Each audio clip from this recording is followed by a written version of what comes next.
আরে কি হলো, কথার উত্তর তো দিলা না। কই যাও, একটা কিছু তো কইয়া যাইবা। আজব তো, তোমার কাহিনী কিছুই বুঝতেছি না কিন্তু।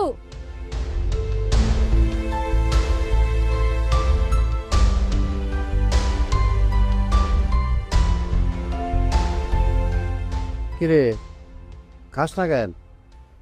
বেজান ভাত খাও। আব্বা, তোমার লগে আমার কিছু কথা আছে। কি কথা ক? দোকানটার বিষয় নিয়ে তুমি কি চিন্তা ভাবনা করলা? ভাবতেছি। কমসে একটা ভালো দোকান পাওয়া গেছে। দোকান কেমন? লালু কইলো দোকানটা ভালো। এটাও লালু কইছে? হ্যাঁ। ব্যবসা করবি তুই, তো ব্যবসার ভালো মন্দটা তোর দেখা উচিত না? আব্বা, এত ভুল ধরো না তো। 2 দিনের ভিতরে বায়নার টাকা দেওয়া লাগবো।